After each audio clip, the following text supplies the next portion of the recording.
नमस्कार दोस्तों, let's study YouTube channel पर आपका हार्दिक स्वागत है। इस वीडियो में हम हिमाचल प्रदेश में बिजली मित्र भर्ती के बारे में बात करेंगे, जो कि हिमाचल प्रदेश में शुरू हो चुकी है, लेकिन कुछ टाइम के लिए भर्ती रुकेगी। उसका रीज़न है हिमाचल प्रदेश में आचार संहिता लग चुकी है, जहाँ पे अभी आपको नए रिक्रूटमेंट नोटिस देखने को नहीं मिलेंगे। इस वीडियो में हम बात करेंगे कि बिजली मित्र भर्ती में क्या क्या चीज़ें होने वाली हैं और क्या आपने ये चीज़ें एक्सपेक्ट करी थी कि इलेक्ट्रिसिटी बोर्ड के लिए बिजली मित्र भर्ती होगी तो वो ऐसे होगी। बहुत सारी चीज़ों के ऊपर हम बात करेंगे। इस तरह से ही हिमाचल प्रदेश में पहले भी बैकडोर भर्तियां हमें देखने को मिली हैं। ये आउटसोर्स भर्ती है और ऑलरेडी आप जानते हैं कि 2022 से हिमाचल प्रदेश में आउटसोर्स भर्ती पे कोर्ट केस है, लेकिन उसके बावजूद सरकारों ने बम्पर आउटसोर्स भर्तियां करी है। मैंने आपको ये भी जानकारी दी है कि हिमाचल प्रदेश में इस टाइम पे एग्जैक्ट नंबर की अगर हम बात करें तो 17,000 आउटसोर्स एम्प्लॉयज़ हैं और सरकार ने हाई कोर्ट में जानकारी दी है कि आउटसोर्स एम्प्लॉयज़ को रेगुलर जो है वो नहीं किया जा सकता है। इस तरह की कोई भी पॉलिसी का प्रावधान नहीं है। अगर हम बात करें बिजली मित्र भर्ती के बारे में तो अभी तक जो है 4 रिक्रूटमेंट नोटिस जारी हो चुके हैं और इन चारों रिक्रूटमेंट नोटिस की जो जानकारी है आपके साथ मैंने शेयर करी है। अगर आपने वो वीडियोस नहीं देखी हैं तो आप देख सकते हैं। 3 में तो लास्ट डेट भी कंप्लीट हो चुकी है, जहाँ पे आपको अप्लाई करना था। कहीं पे ऑनलाइन लिंक के माध्यम से आपको अप्लाई करना था, कहीं पे गूगल फॉर्म के माध्यम से आपको अप्लाई करना था। लेकिन मेन चीज़ यहाँ पे ये है, आप जानते हैं कि वर्तमान सरकार ने मैक्सिमम जो आउटसोर्स भर्तियाँ हैं उनको HPSC-DC के माध्यम से एग्जीक्यूट करवाया है। और HPSC-DC क्या करता है कि प्राइवेट कंपनीज़ को ये काम देता है। आपने देखा कि जो भी कंपनीज़ ने अप्लाई किया होता है कि हम ये रिक्रूटमेंट करेंगे, तो उनकी जो जानकारी होती है, इसमें क्या होता है कि टेंडर निकलते हैं तो वो जो जानकारी है वो आपको HPSC-DC की वेबसाइट पे देखने को मिल जाएगी। सेम चीज़ यहाँ पे भी है। बिजली मित्र भर्ती के लिए कहाँ कहाँ पे किस किस सर्कल में कौन सी कंपनी जो है वो रिक्रूटमेंट करवाएगी, इसकी पूरी डिटेल HPSC-DC की वेबसाइट पे डल चुकी है। कंपनी का कॉन्टैक्ट नंबर भी वहाँ पे है, तो वहाँ पे आप कॉन्टैक्ट करके कंपनी से भी पूछ सकते हो कि कब तक रिक्रूटमेंट नोटिस आएगा, क्या क्या चीज़ें हैं। अदरवाइज़ आपको चैनल पे भी अपडेट देखने को मिल जाती है। अब मैंने आपको बताया कि आउटसोर्स जॉब है, 10,000 सैलरी दी जाएगी। लेकिन मेरा मेन प्रश्न रहता है, जब भी मैंने आउटसोर्स भर्ती की बात करी है तो मैंने इस चीज़ पे सवाल उठाया कि अगर आप आउटसोर्स भर्ती कर रहे हो, ये सच्चाई है कि हिमाचल प्रदेश में किसी भी स्टेट में सरकारें जो हैं वो रेगुलर जॉब्स नहीं दे सकती हैं उतनी ज़्यादा जितनी इस टाइम पे एम्प्लॉयमेंट की ज़रूरत है। तो कोई योजना के तहत भी भर्ती आपको देखने को मिलेगी, कोई ऐसी आउटसोर्स भर्ती भी आपको देखने को मिलेगी। लेकिन जब आप एक कॉरपोरेशन को ये काम देते हैं, आगे कंपनीज़ को ये काम देते हैं, तो प्रॉपर तरह से रिक्रूटमेंट होनी चाहिए। जब आप एक ऐसी पॉलिसी बनाते हैं जिसके तहत इस तरह की भर्ती होगी, तो एक परफॉर्मा तो होना चाहिए कि इस बेसिस पे रिक्रूटमेंट होगी। तभी तो आउटसोर्स भर्तियों पे सवाल है कैसे ये भर्तियां होंगी।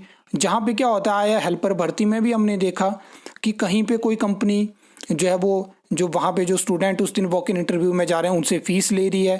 पहले नाइलेट शिमला ने फ़ीस ली, उसके बाद क्या हो रहा था कि कुछ कंपनीज़ ने डायरेक्ट वॉक इन इंटरव्यू करवाया, किसी ने टेस्ट लिया, किसी ने ऑनलाइन टेस्ट लिया। वैसे ही जानकारी मुझे यहाँ पे मिली कि एक कंपनी जो यहाँ पे एग्ज़ाम कंडक्ट करवाएगी, जो कि आपको ऑनलाइन घर से एग्ज़ाम देना है। मैंने देखा हुआ है उस एग्ज़ाम में भी आया हेल्पर के केस में कि होता क्या है कि एक लिंक आता है, मैक्सिमम टाइम वो जो लिंक होता है वो क्रैश होता है और उसमें जैसे बहुत सारे यूज़र एक टाइम पे आ जाते हैं। ना कोई टाइम लिमिट होती है, आप दिन में जब मर्जी कब सबमिट करो और बाद में सिलेक्शन उनको भी मिल जाती है जिन्होंने उसमें अप्लाई भी नहीं किया होता है। ये सेम चीज़ें मुझे देखने को मिली हैं। तो ऐसे ट्रांसपेरेंसी नहीं आ सकती है। जहाँ पे हाई कोर्ट ने इंस्ट्रक्शंस दी HPSC-DC को कि जितने भी लोग किसी भी आउटसोर्स भर्ती के लिए अप्लाई करते हैं, आप उनका डेटा मतलब जो है अपनी वेबसाइट पे डालिए।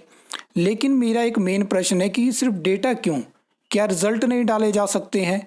क्या आप इतनी आउटसोर्स भर्तियां कर रहे हैं कि आप उनके रिज़ल्ट ही अपलोड नहीं कर सकते हैं? और प्राइवेट कंपनी का क्या रोल रह जाता है जब आपके पास एक कॉरपोरेशन है? आप नाइलेट से करवा सकते हो, आप HPSC-DC के इतने एम्प्लॉयज़ भी मैनेज नहीं कर सकता है। आप 2-3 कॉरपोरेशन बना सकते हैं इस काम के लिए, क्योंकि कहीं ना कहीं सरकारों ने आउटसोर्स भर्तियां तो करनी है। ये तो सच्चाई है। और जो योजना के तहत भर्तियां होती हैं उनमें तो डिपार्टमेंट ही उन एम्प्लॉयज़ को मैनेज करता है। कोई प्रॉपर फॉर्मेट नहीं है रिक्रूटमेंट का कि आपको इतने नंबर मिलेंगे, इस चीज़ के मिलेंगे। तभी तो इस चीज़ को आप हाई कोर्ट में भी चैलेंज नहीं कर पाओगे कि आपकी सिलेक्शन नहीं हो पाई है। तो ये बड़ी चीज़ें हैं जिनके ऊपर सोचना पड़ता है।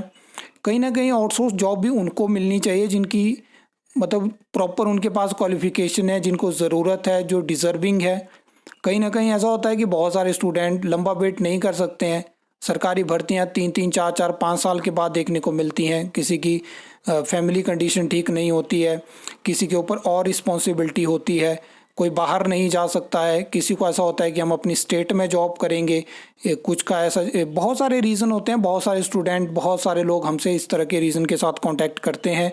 इसलिए मैंने टेलीग्राम पे चैनल भी बनाया जहाँ पे आउटसोर्स की जानकारी भी देता हूँ। फ्यूचर में हो सकता है कि प्राइवेट कंपनीज़ की भी जो रिक्रूटमेंट नोटिस हमारे पास पहुँचते हैं तो उनकी भी आपको जानकारी देंगे। और मैंने लगभग 15-20 दिन से काम शुरू कर दिया है। अलग अलग रिक्रूटमेंट नोटिस मैं डालता हूँ जो भी प्राइवेट कंपनीज़ के मेरे पास पहुँचते हैं, फिर वो चाहे मोहाली में हो, दिल्ली में हो, नोएडा में हो, पुणे में हो। क्योंकि जो जाना चाहते हैं उनके लिए कम से कम उनको पता हो कि यहाँ पे हम अप्लाई करेंगे, इंटरव्यू का वो पार्ट बनेंगे तो आगे उनको अपॉर्चुनिटी मिलेगी। अब बिजली मित्र भर्ती के बारे में वो क्या सोचते हैं जिन्होंने अप्लाई किया है। मैं चाहता हूं कि अगर आप तक ये वीडियो पहुंचती है तो आपने कमेंट तो करना है, आपने बताना है जो भी आपको चीज़ें गलत लगी। किसी से डरने की ज़रूरत नहीं है, हमारे पास राइट है, हम गलत चीज़ों के बारे में बोल सकते हैं, हम अपनी आवाज़ उठा सकते हैं और इन सब चीज़ों के ऊपर बात कर सकते हैं। मैं तो लगातार बात कर रहा हूँ, काफ़ी टाइम से इन चीज़ों के ऊपर बात कर रहा हूँ। बहुत सारी चीज़ें मेरे साथ हुई हैं और मैंने वो टाइम टू टाइम आपके साथ शेयर भी करी हैं, जहाँ पे धमकियाँ भी मिल जाती हैं, जहाँ पे और चीज़ों से भी आपको डराया जाता है। लेकिन आप अपनी बात रखोगे, आज आप इस स्टेज पे अपनी बात रखोगे, कल आपको बड़ा स्टेज मिलेगा जहाँ पे आप अपनी बात रखने से नहीं डरोगे। तो अपनी बात रखिए, जो भी आपके पास न्यूज़ है उनके ऊपर बात करिए। मैं भी इन्हीं तरह से यहाँ पे आया हूँ, इस प्लेटफॉर्म को मैंने चुना है और यहाँ पे मैं जो भी मुझे लगता है उसके बारे में बात करता हूँ।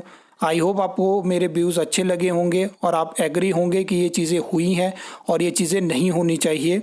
लेकिन कई बार ऐसा होता है कि इस तरह की जब मैं वीडियो बनाता हूँ तो उसके बाद कुछ मैसेज और कुछ कमेंट ऐसे भी आते हैं कि जिनकी चलती है उनकी क्या गलती है। लेकिन भाई ऐसा नहीं है। जिनके पास कोई मौका नहीं है, जो डिज़र्विंग है, जो उसके लिए एलिजिबल है, उनको वो जॉब मिलनी चाहिए। चाहे वो आउटसोर्स है, चाहे वो रेगुलर है, चाहे वो जॉब ट्रेनी है, चाहे वो मल्टीटास्क वर्कर में आती है, वो उनको मिलनी चाहिए जो डिज़र्विंग है। मैं यही चाहता हूँ। और हिमाचल में पहले भी बहुत सारी चीज़ें हुई हैं जहाँ पे जो लोग डिज़र्व नहीं करते थे वो अलग अलग डिपार्टमेंट, बोर्ड, कॉरपोरेशन में अलग अलग तरीक़ों से, बैकडोर तरीके से बैठे हैं और आज जॉब कर रहे हैं। और बहुत सारे मैं ऐसे लोगों को भी जानता हूं जो डिज़र्विंग थे लेकिन वो उस मुकाम पे नहीं पहुंच पाए जहां पे उनको होना चाहिए था। उसमें ऐसे अलग अलग रीज़न है और अवेयरनेस भी है, प्रॉपर चैनल नहीं मिल पाना या बैकडोर भर्तियों की तरफ नहीं जाना। बहुत सारे रीज़न ऐसे हैं जो उनको भी पता है और मुझे भी पता है और आपको भी पता है। तो ये सब चीज़ें हैं। आई होप आपको ये वीडियो अच्छी लगी होगी, इन्फॉर्मेटिव लगी होगी। तो वीडियो को लाइक, कमेंट, शेयर कर सकते हो। चैनल को सब्सक्राइब कर सकते हो फॉर द न्यू अपडेट्स के लिए।